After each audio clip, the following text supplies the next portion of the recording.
episode 10. We think it's 10. It could be 9. I think it's 10.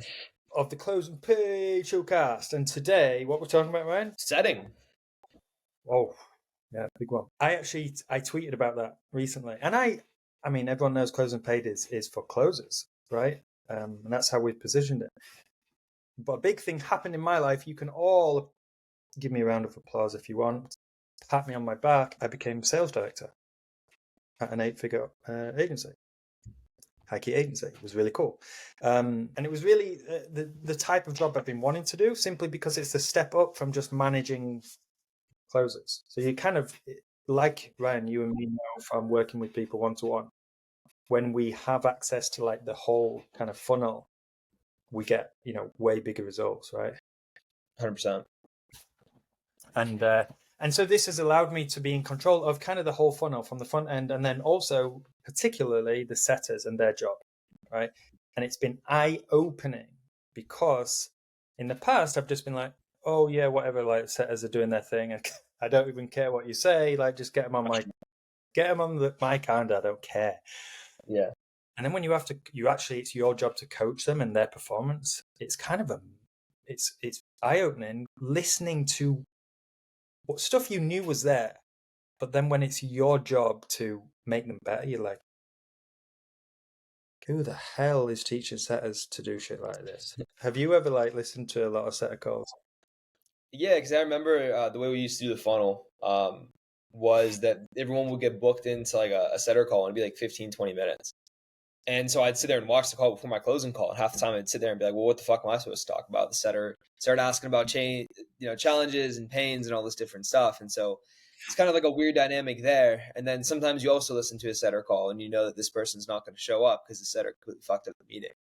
And so I think like the more I listened to setter calls and was, exposed to that like aspect of like the sales process, you kind of realize that that's what sets expectations. It's like the first representation of your company, and people can pretty easily fuck that up. And it just sort of has a trickle effect with the way the closing call goes, and ultimately if that person even shows up to the call and if they close.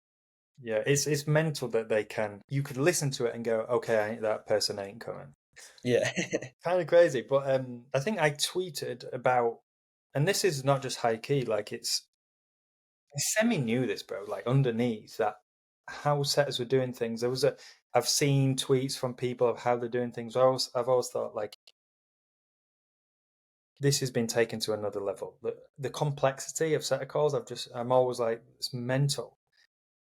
And then I heard this stuff and I'm like, okay, right, this has confirmed everything. And then I speak to the setters, and then hearing how they've been taught to do things, not in the company, just the sales training they've been doing before.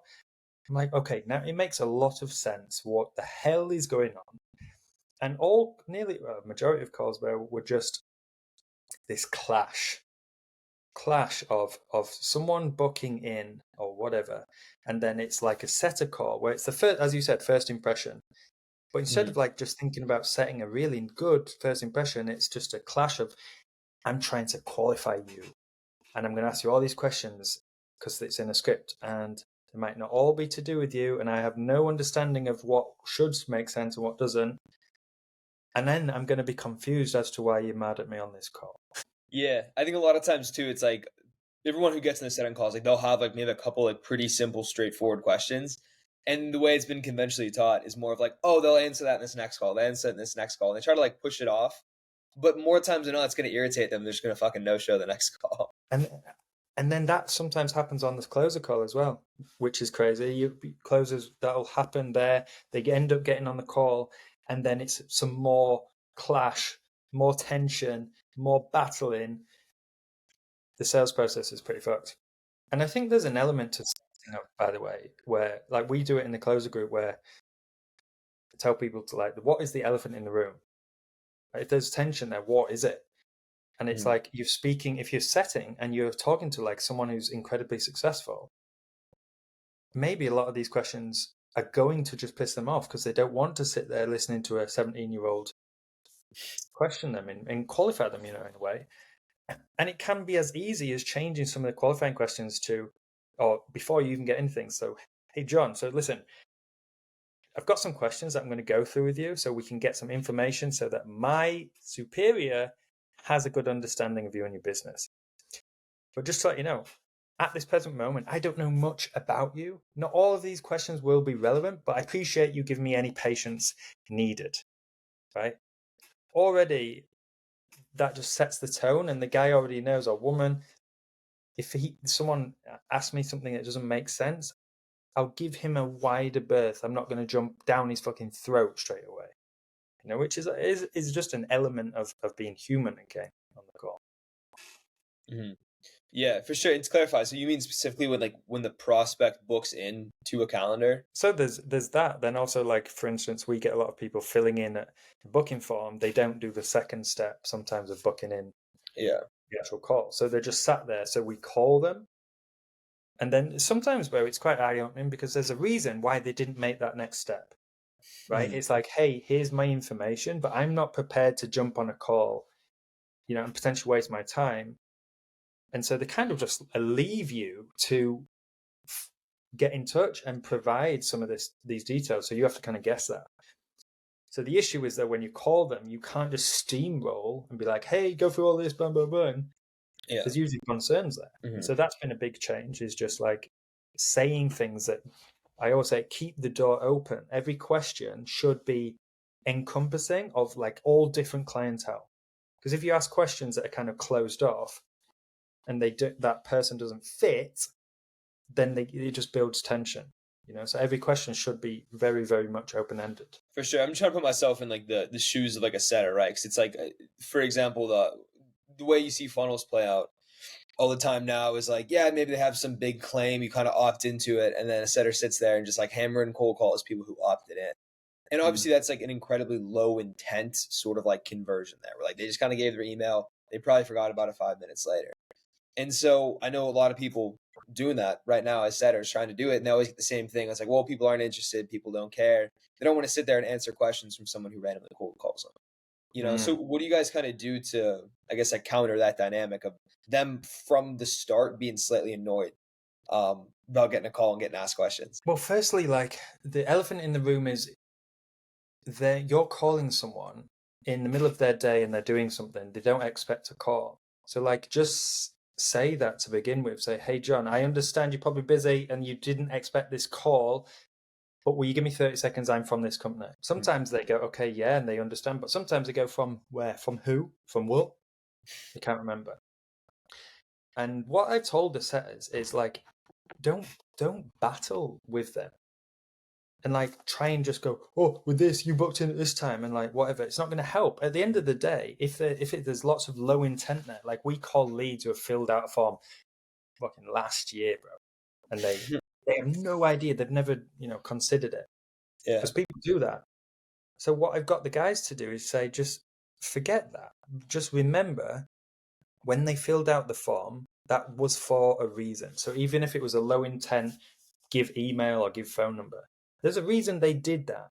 Usually because they want whatever was claimed, right? Usually there's a big title of a claim, or your services, fix a problem. If at the end of the day, you can just go to that, label that, and see if it is still of interest. So if you call someone who's just giving an email, phone number, you call them, they have no idea. It's like, hey, no issues at all. I'll make this really simple for you, John. And if this doesn't make sense, we can end the phone call, no problem.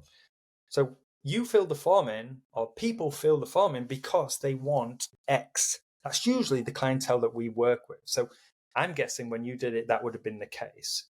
Now, is that still of interest to you, or have you moved on from that? As soon as they give any interest into yes, because now you've made it very clear, it doesn't matter what the hell the company's called. It doesn't matter what the hell, how they found you. The end result is what they need. And if they say, oh, yeah, no, yeah, kind of.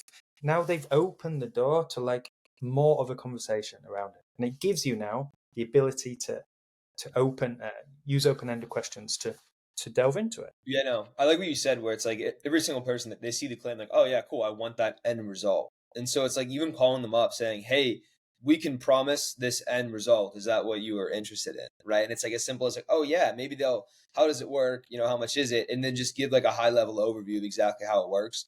explain why it's different, why it's unique. And like that's gonna accomplish way more than sitting there. It's like, well, I have to ask you about your challenges and I have to ask you about your goals and how this affects you and how this and that. Because they don't want to do that in a random fucking cold call. Like they're in the middle of something.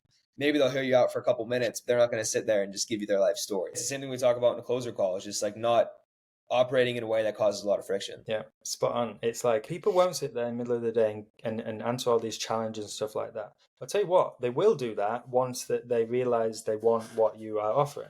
So you front end that, and then it doesn't even have to be like this, oh my God, shit, yeah, I want it. It can be a small interest.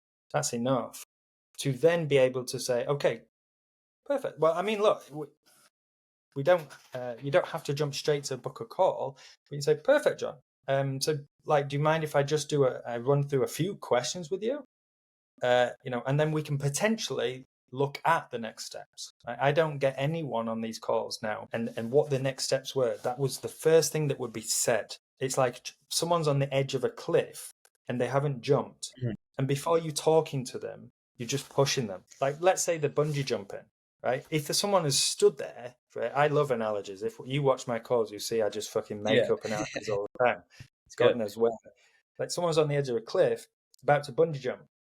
Now, would they appreciate you coming and just going, boom, hi, boom, which is effectively what we're doing on this call, or like, hey, have a talk, make sure everything's comfortable. Now they're fine with you. They're comfortable. They're going to be more comfortable to make that leap with your help. Right? And so it's kind of the same thing. We don't talk about next steps or what that even looks like until they have kind of bought into what we can bring, and then also kind of bought into just the interaction. Yeah. So we've got that, like, because setting KPIs is like, oh, I've got to book a certain amount of calls. And so they're all looking, going, oh shit, how do I get 10 more people? So they speak to people with that in mind. And I'm like, the booking will literally just fall into your lap if you just fucking forget about it and have a conversation. So they want what you have, then they'll want to book in. And honestly, like they were all, after a few weeks, they were like saying thank you so much to helping me like enjoying my job. Yeah, dude, it's so funny too because like so many like businesses, offer owners, like sales managers, whatever it may be, like they always hyper fixate that book call, right? They're telling your setters, "Hey, booked calls are down this week. We have to book more calls." And so that's all that's in their mind. So they get on. I'll like listen to setter calls sometimes. Like they'll say, "Oh yeah, you have to book a call now. Like next step, I'll book you a call. You free next Tuesday." They just start fucking throwing this book call at people. It's such a bizarre dynamic. I was listening to a call that you had sent me actually just a couple weeks ago. And the guy just brought it up like 4 or 5 times. Yeah, you have to book a call. And she's like, yeah, I'm not really ready. Like, I'm not really sure. I might do this, not do this. How does this work? And he's like, yeah, you just like have to book a call to tell you how it works. And it's just like, she's not going to book. She's like, oh yeah, I'll take 30 minutes out of my day and then get on this call with someone just so I can answer a simple question that you could sit here and answer right now. Like, it's not how people work. And they just, again, try to hyperfixate on that book a call metric. And no one wants to do that. But that's what the offer owner wants, right? We want more calls, more chances at closing. And I totally get it, but like it's the opposite mindset is what works. It's all well and good to have goals or booked calls, but you best have 10 insanely well done set of calls with great leads than 20 just fucking, yeah, sorry, I don't know, you'll have to speak to this person, we'll get you booked in. Right? But another thing, bro, that I've got them all to do is like to imagine themselves as they should be technical geniuses at their job. So there should be nothing that, if they get asked anything, they should know the answer, because if someone gets on the call and you're from the company, they're going to expect you at the company to know stuff about the company and how you do things. Like, obviously, if you walked into BMW and there's a receptionist and you asked her these questions and she just kept going, no, you have to go and speak to him, but he's not free. You'll have to book in tomorrow. You'd be like, what fucking bullshit? You've lost me as a customer. So I've got these guys.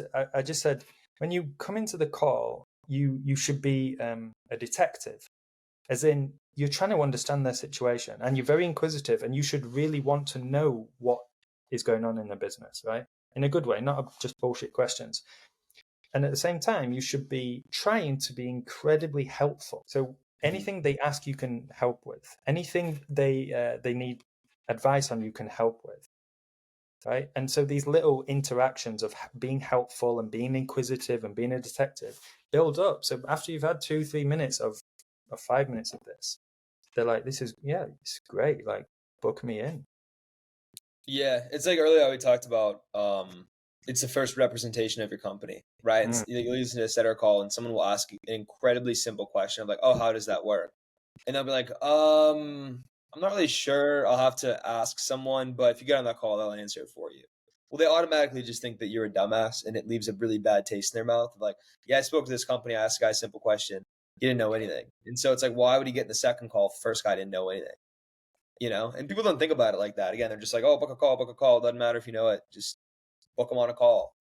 And they don't think about how they're perceived in that conversation. It's so true. And I've even got the guys as well to remember that, like, when they ask a question, you should be able to answer. However, there will be intricate questions sometimes that you do not know properly, right? And do not fucking bullshit and make up a vague answer because they spot it and you create tension. And so I've got all of them, and even especially the newer setters, to be really honest with the people they're speaking to. So as soon as someone says something and they realize it's quite high level technical, they straight away to say, John, great question, by the way. And look, I've been doing this X amount of time, but I can't give you an honest answer right there. So what I will say is this. I can either go and speak to my supervisor and give you a call back sometime, or if we do move on to next steps and you book a call, I can let him know that this is an area you want to focus on, right? Now what we have is choice, and I'm a massive believer in choice. Don't box them in, tell them that's the only thing you can do, book a call to find out. If they want you to go away and figure it out and come back, they'll be very pleased that you actually go and do it and follow up, right? And that's been really eye-opening as well, because you get prospects saying that, and the setter would, in normal circumstances, thinks, oh, they're bullshitting me. As soon as I get off and go and find it, they don't want to know. But no, we've been calling back and delivering the info, and they've been, Yeah, it's crazy because it is like an extremely simple job, like appointment setting. Obviously, it's not rocket science, but it is crazy. People still do just like fuck it up to some degree, just because like they think about it in the wrong way. They're again too fixated on just like booking calls as opposed to just like having a normal conversation like a human. I think if people would actually listen to them and just like sit back and chill for a second and get this book call KPI out of their head, they could have like a normal conversation, just riff for a little bit, and then at the end of it, like the simple next step would be to book a call. And it's like a weird way to look at it, but like even sometimes like during downtimes you get a couple no shows, you can just like hammer the pipeline with some cold calls, and it's just like the easiest thing in the world. It's not because I'm any better than setters, but it's like you've just had enough sales conversations. You know how conversations work. And then you could just be like, oh, okay, cool. We both know a little bit about each other. So like really the next step would be this, and it's going to get you that answer that question that you want. It's going to help you solve this problem, whatever it may be, and just simply guide them to a booked call as opposed to just, just yelling at them. They get on this call with their account executive. Yeah, exactly. I think there's because I've done some calls for them in that sense, and just shown them how it's done. And one thing I didn't do, which they pointed out, was, Rich, you didn't follow any of the script. And I was like, forget that for 1 second. Did the call go successfully, and what did the guy think? Like, that's the main aspect here, guys. I put the script there in the framework so that you can see the flow of information, what we're trying to understand. But did you realize that I got all of that info without following this? So that's where I want you all to be. But if you start here and move through this framework, then you get to that level, But what people really want is what you just said, which is just have a fucking conversation. Make a first impression that people like. We used to do this high key that worked really well. Is the setter would be a video call on Google Meet, and the setter we would get to be the good cop and be incredibly helpful, really nice, answer things, sound fucking interested, sound amazed by everything they say and do, give them all that, like, oh, you're great, and then book them in, because then that kind of feeling makes them get on to the next call. Yeah. And then you hit them with the, oh shit, okay, now the guy's serious, okay, and now we're following that same kind of dynamic, and it's really cool. Yeah, it gotta be good though. Like they gotta be like extremely competent if you're gonna do that. I think a lot of times people just get like the most random commercially important setters. It's like, oh, it's an easy job, whatever. It is an easy job, but you still, it's really easy to fuck up, you know. Yeah, And the ones that we it have are is. pretty nice. You only have a few seconds, maybe. But that's one thing why I did a few calls and examples in just a freestyle kind of way, is because the more you are different and hit the prospect with just fucking being someone, it sounds I want to listen to that person, then you get more time to do the rest of it, you know. Yeah. So even starting with, I would go, he would say hello, I go, John, how is it going, brother? Right, just mental, like it sounds like a insane person on the other side, but gives you 5 more seconds. You're like, so apologies, by the way, John. That's how I talk to everyone. Yeah, not having the tonality of someone who sounds like they want to kill themselves is important as well. It's like when you listen to a call, it's like, yeah, what's up, man? And like you called me, bro. Like, why are you talking like that? Hey, yeah, so it's John from X Agency here. How are you doing? Oh, kill me now, brother. Fucking hell. Yeah, the way I always tell people to do that is just like pretend like you're their friend. Be like, yo, John, what's good, man? How you doing? It's Ryan here with X Agency. They're like, okay, this guy's, doesn't They sound like he wants to say kill himself. We'll they chat. say, hey, yeah, I'm good. And you can hear that hesitation, like they think they know you, but they're not sure. Yeah. But yeah. And I guess we've done enough on setting. We can do another episode on setting, guys, if you want. Let us know down below. Cool. Episode 10.